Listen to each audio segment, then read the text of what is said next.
Anda kembali di 60 Menit Special Report membuka mata mengungkap fenomena. Saudara, pemerintah secara resmi mengeluarkan aturan terkait dengan pemberian bantuan subsidi untuk pembelian kendaraan bermotor listrik berbasis baterai.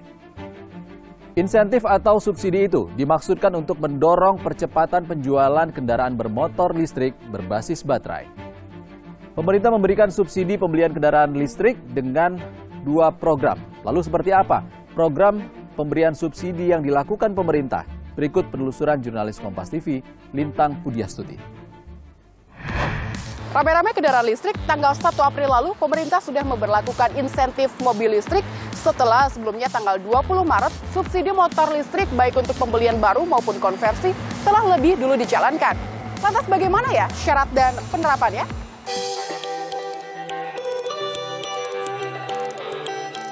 Berbagai upaya menerapkan transisi kendaraan listrik berbasis baterai atau KLBB terus dilakukan pemerintah Indonesia. Keseriusan penerapan terlihat pada gelaran KTT ke-42 ASEAN di Labuan Bajo yang menggunakan 395 unit mobil listrik untuk akomodasi para kepala negara, delegasi, dan sebagai kendaraan logistik selama acara berlangsung 9 hingga 11 Mei 2023 lalu.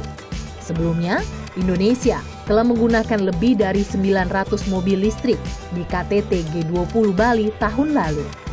Tak hanya unjuk gigi pemakaian mobil listrik di acara kenegaraan, pemerintah bahkan menerbitkan kebijakan insentif pajak mobil listrik yang berlaku sejak 1 April. Sesuai Peraturan Menteri Keuangan Nomor 38 Tahun 2023, pajak kendaraan mobil listrik sebesar 11%, 10%-nya akan ditanggung pemerintah. Sisanya 1% ditanggung pembeli. Insentif berlaku untuk tahun anggaran 2023 dengan masa pajak yang dimulai dari bulan April hingga Desember 2023. Gimana? Tertarik? Untuk pembelian kendaraan roda 2 atau motor, pemerintah juga menyiapkan keringanan melalui Permen Perin nomor 6 tahun 2023 yang mengatur subsidi sebesar 7 juta rupiah. Kuota subsidi tahun 2023 sebanyak 200.000 unit, sementara di tahun 2024 sebanyak 600.000 unit motor listrik. Namun ada beberapa syarat dan ketentuan yang mengatur subsidi ini. Masyarakat atau pembeli terdaftar sebagai penerima manfaat kredit usaha rakyat atau KUR, bantuan produktif usaha mikro, bantuan subsidi upah, dan penerima subsidi listrik hingga 500 volt ampere.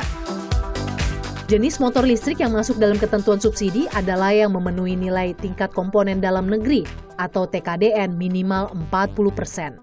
Motor listrik yang mendapat potongan harga harus terdaftar dalam Sistem Informasi Bantuan Pembelian Kendaraan Bermotor Listrik Roda 2 atau SISAPIRA. Setelah semua syarat ketentuan subsidi pembelian motor listrik terpenuhi, yang perlu diketahui adalah subsidi ini hanya bisa diberikan untuk 1 kali pembelian per 1 nomor induk kependudukan atau NIK. Tapi sejauh ini bagaimana ya penerapannya? Bagaimana evaluasinya? Apakah sudah cukup baik? Supaya kendaraan terdaftar dalam SISAPIRA, agen pemilik merek atau APM perlu memasukkan data produksi, model, tipe, dan sertifikat tingkat komponen dalam negeri atau TKDN ke dalam sistem tersebut. Selanjutnya, surveyor independen akan memeriksa kelengkapan dan kesesuaian data yang dimuat. Setelah data produsen dan dealer terverifikasi, masyarakat bisa datang ke dealer untuk memeriksa apakah NIK yang dimiliki termasuk penerima manfaat subsidi pembelian motor listrik atau tidak. Asosiasi Sepeda Motor Listrik Indonesia, AISMOLI, menilai beberapa agen pemilik merek atau APM sempat terkendala dengan proses sistem ini karena banyaknya dokumen yang harus disiapkan untuk terdaftar dalam sistem dan bertransaksi dengan skema subsidi. Nah, sistem SISAPIRA ini memang ada persyaratan yang kemudian kita harus mengupload beberapa ketentuan atau kemudian ada beberapa isian yang harus diisi oleh pihak APM sendiri. Juga menyangkut masalah sepeda motor yang nanti akan dibeli oleh masyarakat kan ada persyaratan. Nah, di situ memang mengharuskan kita akan mengisi beberapa, katakan mungkin company profile dari perusahaan, kemudian isian apa lagi dan sebagainya. Nah, di situ yang saya lihat kemampuan dari APM yang mungkin memahaminya itu yang ini apa, seperti apa, gitu. Itu yang barangkali mungkin menjadikan dari beberapa APM itu merasa bahwa belum lancar, gitu. Tapi setelah melalui beberapa pertemuan kita dengan Kementerian Perindustrian, dengan pihak Surveyor Indonesia, akhirnya sekarang sudah ada beberapa APM yang sudah bisa menjual sepeda motor listrik sebagaimana ketentuan dalam peraturan Menteri Perindustrian itu. Sementara menurut kacamata Ismoli, adanya penggolongan penerima subsidi wajar dilakukan karena terkait dengan penggunaan anggaran sehingga harus tepat sasaran. Namun, peninjauan kembali kebijakan harus dilakukan demi tercapainya target pemerintah mendorong percepatan kendaraan listrik berbasis baterai atau KLBB di tanah air. Kalau misalnya mungkin barangkali empat dari masyarakat yang mendapatkan itu katakan mungkin belum tercapai, apakah mungkin dibuka yang lain kemudian untuk bisa mendapatkan juga? Saya kira mungkin evolusi pastinya ada ya. Ini kan baru mulai di bulan Mei, harapannya kita kemarin pada saat kita rapat dengan Presiden di tanggal 1 Mei atau bulan Mei ini sudah harus ada penjualan. Jadi kita masih punya waktu berapa lama sampai dengan bulan Desember, harapan kita sih 200.000 itu sudah bisa terjual ya untuk tahun 2023. Kementerian Perindustrian mencatat ada 8 perusahaan dengan 13 tipe motor listrik yang memenuhi syarat 40% tingkat komponen dasar dalam negeri atau TKDN dan dapat mengikuti skema subsidi motor listrik. Salah satunya mengaku mengalami peningkatan peminat sebanyak 4.000 orang sejak kebijakan subsidi disahkan Maret lalu dan sedang menunggu verifikasi data untuk tahapan selanjutnya. Pihak dealer berharap pencairan dana subsidi pemerintah berjalan lancar karena pihak dealer baru mendapat dana setelah transaksi jual-beli. Sebenarnya sesuai dengan Permenperin ya yang muncul, itu bahwa subsidi ini nantinya pencairannya itu ke ATPM, ke manufaktur baru akan berikan kepada dealer. Kurang lebih seperti itu sih, sesuai dengan peraturan Permenperin. Kalau dari kami, masyarakat langsung potong atas dari harga, tapi kalau dari sistem di kami itu, nanti kami akan mendapatkan cashback dari ATPM kembali ke kami. Itu berbeda-beda mungkin ya setiap dealer. Bahwa nanti terkait skema pencairannya itu akan diinformasikan dari sisi Permenperin ke ATPM. Jadi kalau dari kami sekarang untuk fokusnya untuk penjualan terlebih dahulu, kita juga sangat berharap supaya proses pencairan juga semudah fase-fase yang sebelumnya. Kementerian Perindustrian pun menegaskan menjamin pencairan subsidi motor listrik yang diberikan secara berkala sesuai persyaratan dan ketentuan pemerintah. Tentu juga kami sudah berkontrak dengan mereka dan mereka sudah masuk dalam sistem Sisapira. Dan ketika itu sudah terjadi itu sudah sebuah kontrak dan kami pasti jamin kalau mereka kemudian mengajukan nama-nama yang memang sesuai kriteria ya untuk mendapatkan subsidi yang 7 juta itu. Pencairannya verifikasi dan pencairannya dilakukan secara rutin 1 kali sebulan. Jadi tidak ada yang kawan-kawan dealer atau produsen tidak usah khawatir bahwa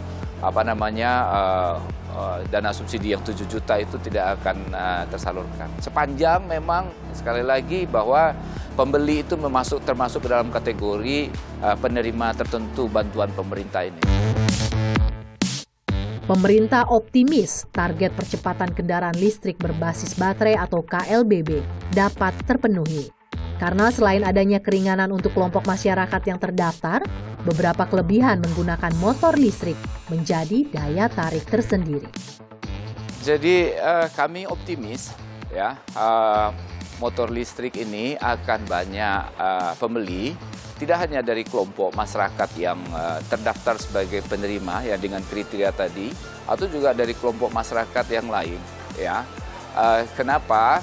Karena ada berbagai faktor nanti akan mendorong masyarakat. Misalkan soal ketika harga BBM naik, nah sementara ada motor listrik ya roda 2 memberikan bahwa mereka tidak harus membeli bahan bakar tersebut dan kemudian kosnya lebih murah ya dengan ngecas di rumah dan biaya cuma 50.000 misalkan ya, sebulan itu suatu hal daya tarik.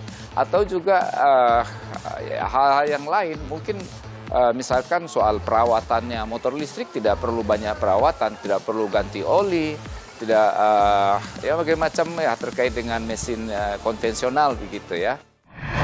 Saudara, untuk mempercepat transformasi kendaraan BBM ke kendaraan listrik, pemerintah memberlakukan pemotongan biaya konversi Rp7 juta untuk sepeda motor 110 hingga 150 cc. Lalu bagaimana kesiapan bengkel konversi? 60 menit special report segera kembali. Ternyata pembatasan tahun sudah dilonggarkan juga. Jadi semua jenis motor bisa dikonversi. Kemudian sekarang ada pembatasan cc dan KW gitu. Artinya harus motornya 2 KW.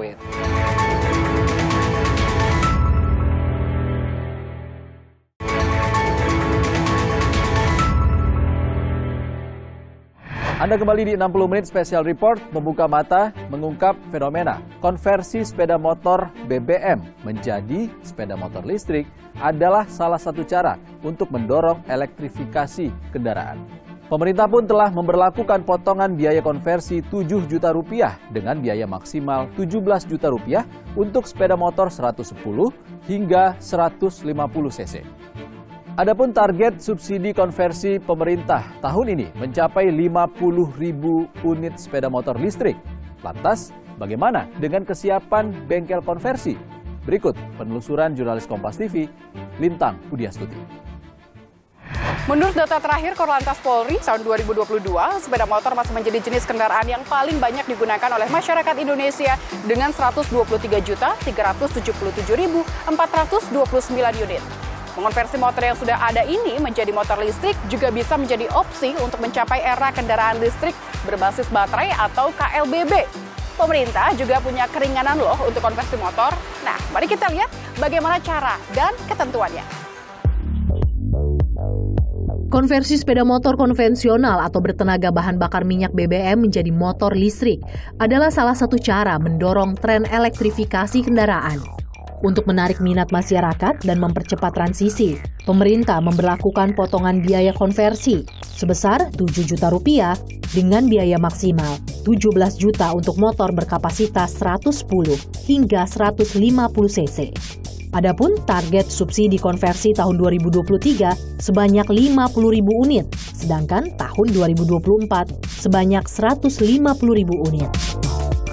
Demi menunjang keberhasilan dan keamanan, pemerintah mewajibkan baterai listrik yang digunakan untuk konversi berkapasitas minimum 1,44 kWh atau setara 20 Ah dengan tegangan 72 volt. Motor yang akan dikonversi harus memiliki surat lengkap seperti BPKB dan STNK, serta kondisi fisik motor dapat beroperasi dengan baik. Pemilik motor juga harus melakukan pendaftaran di situs resmi Kementerian ESDM atau langsung melalui bengkel konversi. Lantas, bagaimana dengan kesiapan bengkel konversi? Berdasarkan data Kementerian Perhubungan, sudah ada 22 bengkel konversi motor listrik yang tersertifikasi dan tersebar di beberapa daerah. Bengkel konversi Strum yang berlokasi di daerah Jakarta Selatan salah satunya. Namun bengkel yang baru berdiri awal 2022 ini mengaku belum bisa menjalankan skema subsidi konversi dari pemerintah.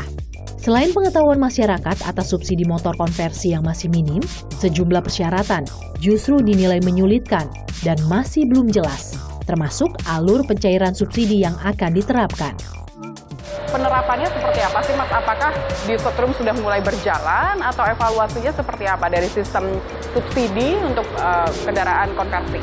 Kalau untuk sistem subsidi ya Mbak ya, itu di Setrum masih belum jalan. Yang tadi yang saya sampaikan itu kita masih menunggu Mbak. Karena untuk dari list komponen untuk konversi kendaraan listrik kan harus TKDN. Jadi, nah ini pemilihan komponennya masih belum fix nih. Apa aja yang harus terus supply chain-nya seperti apa terkait skema itu. Cuman ya tadi Mbak, kita masih sekedar meeting, menunjukkan skema-skema untuk melakukan konversi, terus melakukan klaim dari insentifnya seperti apa. Contoh kita sebagai bengkel konversi, kalau ingin mengajukan insentif, kita harus bersurat dulu ke kementerian, terus menunjukkan kendaraan ini yang mau dikonversi. Nanti setelah itu baru bisa cair gitu. Tapi kan Untuk saat ini baru penunjuk teknisnya, juknisnya yang baru keluar, Mbak. Untuk pelaksanaannya tuh masih belum gitu, Mbak. Tapi sebagai bengkel yang kecil seperti kita, Mbak, untuk nanggung insentif 7 kan lumayan juga, Mbak, lumayan besar untuk satu unit kendaraan motor tuh. Jadi kita emang benar-benar ya udah, kalau emang udah ada siap insentifnya, terus kita lakukan konversi, udah kita siap-siap aja sih. Dan saya berharap itu cepat, nggak sampai 1 hari gitu. Kalau terminnya panjang itu kan kita juga yang boncos gitu, Mbak. Bengkel Strum mematok harga 17 juta rupiah untuk pengerjaan konversi motor listrik, termasuk biaya pengurusan STNK, BPKB, TNKB dengan masa pengerjaan 1 hingga 2 hari. Pak Pul, boleh cerita, ini kan ada satu motor yang sudah dikonversi menjadi motor listrik ya. Komponen terpenting kalau sudah jadi motor listrik ini apa aja sih sebenarnya di dalam sini? Ada 3 komponen. Yang pertama controller atau otaknya, terus yang kedua motor dinamo penggeraknya, terus yang ketiga baterai. Baterai itu kalau untuk motor listrik harganya bisa sampai berapa itu, Pak? Sekitar baterai kalau untuk motor listrik itu hampir 5,5. Ya, kira-kira kurang lebih 2 hari lah selesai, 1 hari. Tak jauh berbeda dengan Strum, Elders Garage juga berkecimpung di dunia konversi motor listrik khusus Vespa klasik sejak 2020. Turut merasa kesulitan menerapkan subsidi konversi karena pembatasan. Komponen elektrik kit yang diproduksi Elders sendiri nyatanya tidak memenuhi persyaratan yang diminta pemerintah. Menurut Herod Frastio, founder Elders Garage, dalam tahap pengenalan kendaraan listrik ke masyarakat, seharusnya pemerintah fokus pada penyerapan pasar, bukan membatasi pelaku usaha bengkel berkreasi.